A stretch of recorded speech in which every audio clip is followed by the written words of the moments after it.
Assalamualaikum warahmatullahi wabarakatuh. Kami dari kelompok 2 yang beranggotakan Fajar Hibatul Izzat Ferdiansyah dan saya sendiri Muhammad Akmal Rudiansyah akan mempresentasikan sistem hukum dan peradilan di Indonesia.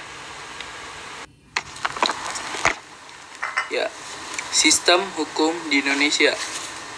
Hingga saat ini belum ada kesepakatan mengenai pengertian hukum dikarenakan oleh banyaknya segi dan bentuk hukum serta perbedaan sudut pandang dari masing-masing ahli.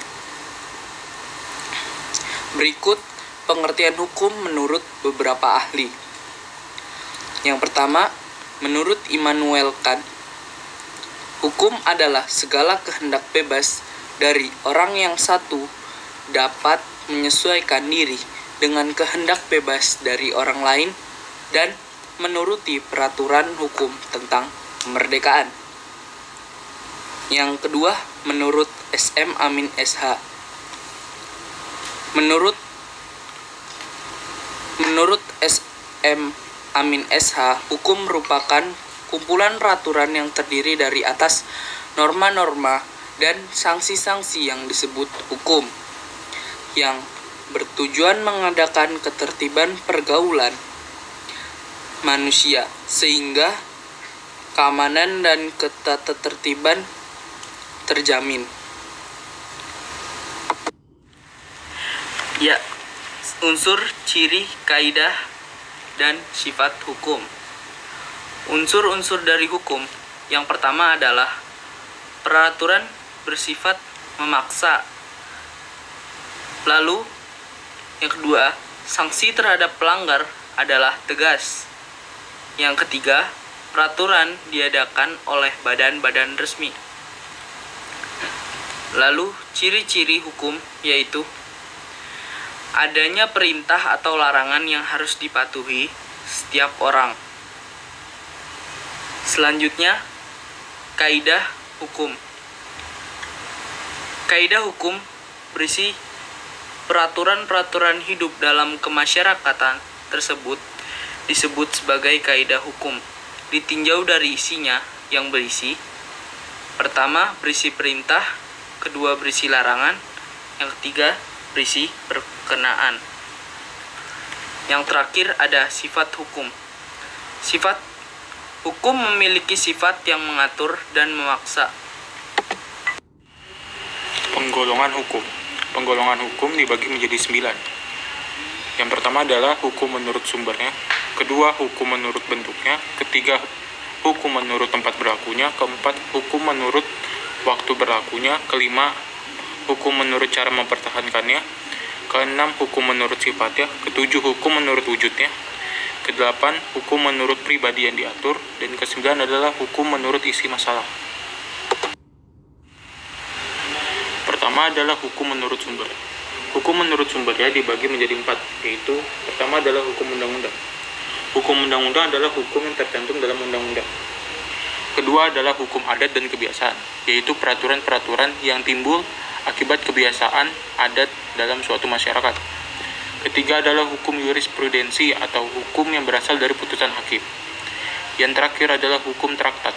Hukum traktat adalah hukum perjanjian internasional antara dua negara atau lebih. Kedua adalah hukum menurut bentuknya. Hukum menurut bentuknya dibagi menjadi 2, yaitu hukum tertulis. Hukum tertulis adalah hukum yang telah dibukukan. Dan yang kedua adalah hukum tidak tertulis. Hukum tidak tertulis adalah hukum yang lahir di tengah masyarakat dan tidak tertulis atau dibukukan. Yang ketiga adalah hukum menurut tempat berlakunya. Hukum menurut tempat berlakunya dibagi menjadi 3, yaitu pertama adalah hukum nasional. Hukum nasional adalah hukum yang berlangsung dalam suatu negara. Yang kedua adalah hukum internasional. Hukum internasional adalah hukum yang berlaku antar negara. Yang ketiga adalah hukum asing. Hukum asing adalah hukum yang berlaku dalam suatu wilayah lain. Yang keempat adalah hukum menurut waktu berlakunya. Hukum menurut waktu berlakunya dibagi menjadi 3, yaitu ius constitutum atau hukum positif, yaitu hukum yang sedang berlaku sekarang. Kedua adalah hukum multitudium atau hukum negatif atau hukum yang akan terjadi di masa depan. Yang terakhir adalah hukum universal. Hukum universal asasi atau alam adalah hukum yang berlaku di mana-mana dan untuk segala bangsa di dunia. Yang kelima adalah hukum menurut cara mendapatkannya. Hukum menurut cara mendapatkannya dibagi menjadi dua, yaitu pertama hukum material, yaitu hukum hubungan antar anggota masyarakat. Yang kedua adalah hukum formal, yaitu hukum yang mengatur tegaknya hukum material. Yang keenam adalah hukum menurut wujudnya. Hukum menurut wujudnya dibagi menjadi dua, yaitu hukum objektif, yaitu hukum yang berlaku umum dalam suatu negara. Yang kedua adalah hukum subjektif atau hukum hak. Adalah hukum yang timbul dari hukum objektif berlaku terhadap seseorang.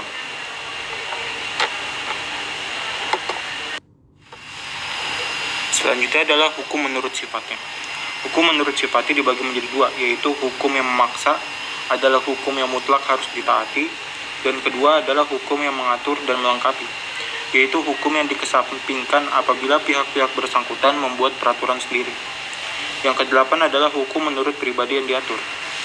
Hukum menurut pribadi yang diatur dibagi menjadi tiga, yaitu pertama, hukum satu golongan atau hukum yang berlaku hanya untuk golongan tertentu. Kedua adalah hukum semua golongan, yaitu hukum yang berlaku untuk semua golongan. Dan yang terakhir adalah hukum antar golongan. Hukum antar golongan adalah hukum yang mengatur dua orang atau lebih yang masing-masing tunduk pada hukum yang berbeda. Dan yang terakhir adalah hukum menurut isi masalahnya. Hukum menurut isi masalahnya dibagi menjadi dua, yaitu hukum publik.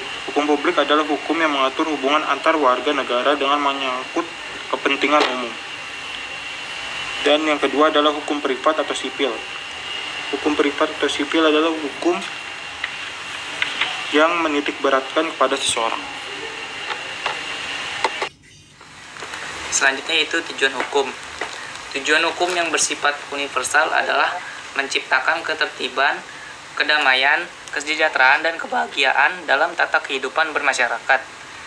Tujuan hukum menurut O. Notohamijoyo ada tiga, yaitu yang pertama, mendatangkan tatanan atau keteraturan dan kedamaian dalam masyarakat. Yang kedua, mewujudkan keadilan.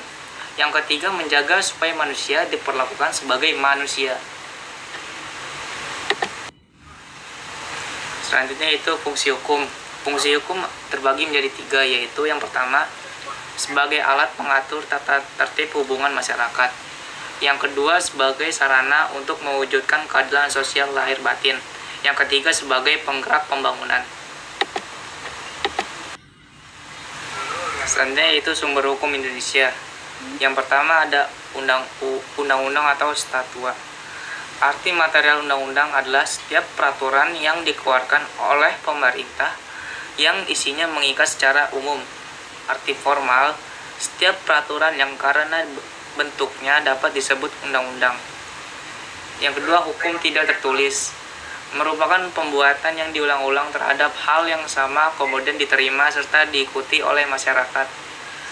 Yang ketiga, keputusan hakim atau jurisprudensi adalah keputusan-keputusan dari hakim terdahulu untuk menghadapi suatu perkara yang tidak diatur di dalam undang-undang dan dijadikan sebagai pedoman bagi para hakim yang lain untuk penyelesaian suatu perkara yang sama.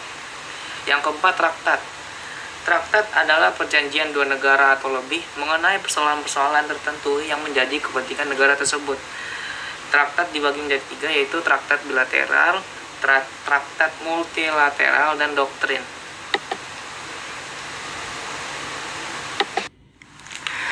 Ya, tata hukum Indonesia.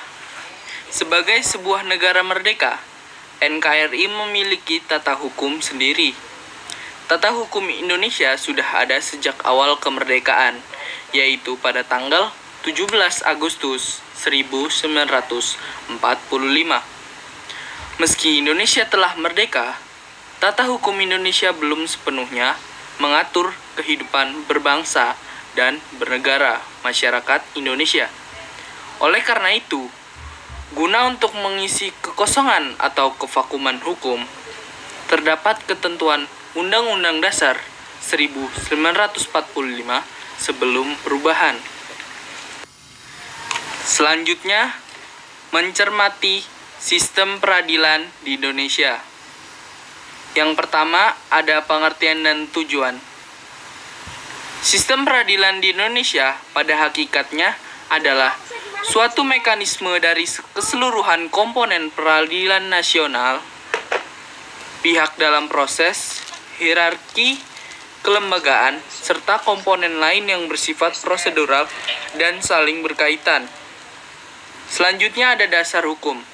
Sebagai negara yang menjunjung tinggi hukum atau restet, masyarakat dan para penyelenggaraan pemerintah Indonesia mendasarkan setiap kegiatan dan kebijaksanaan pada hukum yang berlaku. Sistem hukum di Indonesia berasal dari pencampuran antara sistem hukum di Eropa, hukum agama, dan hukum adat. Klasifikasi lembaga peradilan. Klasifikasi lembaga peradilan dibagi menjadi 4. Yang pertama adalah peradilan umum. Peradilan umum adalah salah satu kekuasaan hakim bagi rakyat pencari keadilan pada umumnya. Peradilan hukum dibagi menjadi 3. Yang pertama adalah pengadilan negeri, kedua pengadilan tinggi negeri, dan yang ketiga adalah pengadilan khusus. Pengadilan khusus dibagi menjadi beberapa, antara lain pengadilan anak, pengadilan niaga, pengadilan HAM, dan pengadilan korupsi. Kedua adalah peradilan agama. Peradilan agama adalah salah satu pelaku kekuasaan kehakiman bagi rakyat pencari keadilan yang beragama Islam mengenai perkara tertentu. Peradilan agama dibagi menjadi 3. Yang pertama adalah pengadilan agama, kedua pengadilan tinggi agama, dan yang terakhir adalah pengadilan khusus. Yang ketiga adalah peradilan militer. Peradilan militer adalah badan yang melaksanakan kekuasaan kehakiman di dunia peradilan militer. Peradilan militer dibagi menjadi 4.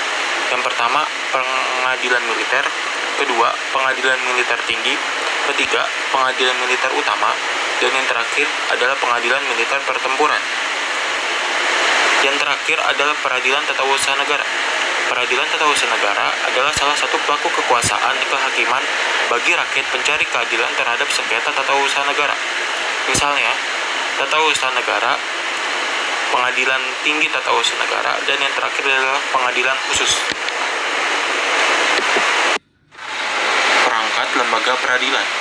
Perangkat lembaga peradilan dibagi menjadi 3. Yang pertama adalah Mahkamah Agung. Mahkamah Agung adalah pengadilan negara tertinggi dari semua lingkungan peradilan. Kedua, Mahkamah Konstitusi.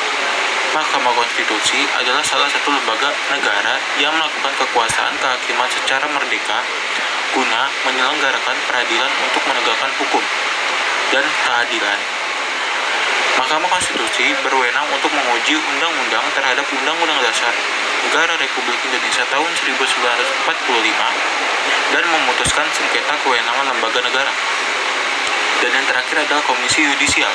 Komisi Yudisial berkedudukan di Ibu Kota Negara Republik Indonesia.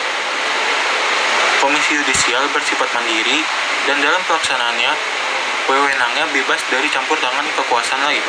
Komisi Yudisial berwenang untuk mengusulkan pengangkatan hakim agung dan mempunyai wewenang lain dalam rangka menjaga dan menegakkan kehormatan, keluhuran, martabat, serta perilaku hakim.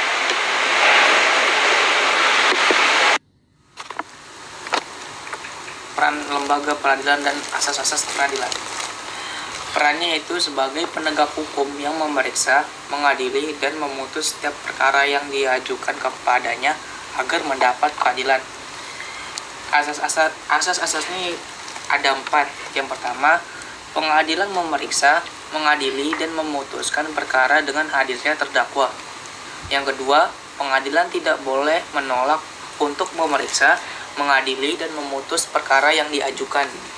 Yang ketiga, pengadilan mengadili menurut hukum dengan tidak membeda-bedakan orang.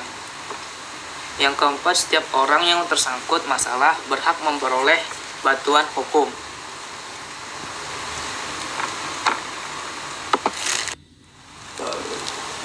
Selanjutnya yang C, menampilkan sikap yang sesuai hukum. Sikap yang sesuai hukum yang pertama, mematuhi nasihat orang tua. Yang ketiga, mematuhi peraturan sekolah. Yang ketiga, menaati peraturan yang ada di masyarakat. Yang keempat, turut membela negara. Yang kelima, menaati hukum negara yang berlaku. Ya, sikap yang bertentangan dengan hukum beserta saksinya. Yang pertama, menyatakan permusuhan, kebencian, dan penghinaan terhadap golongan rakyat di depan umum. Terdapat pada pasal 156 KUHP. Lalu yang kedua, mengetahui permufakatan jahat tetapi tidak mencegah atau melapor. Terdapat pada pasal 164. Yang ketiga, melanggar kesusilaan. Terdapat pada pasal 281 KUHP. Lalu yang keempat, dengan sengaja merampas nyawa orang lain. Pasal 338 KUHP. Sekian presentasi dari kelompok 2 mengenai sistem hukum dan peradilan di Indonesia. Kurang lebihnya mohon maaf. Wassalamualaikum warahmatullahi wabarakatuh.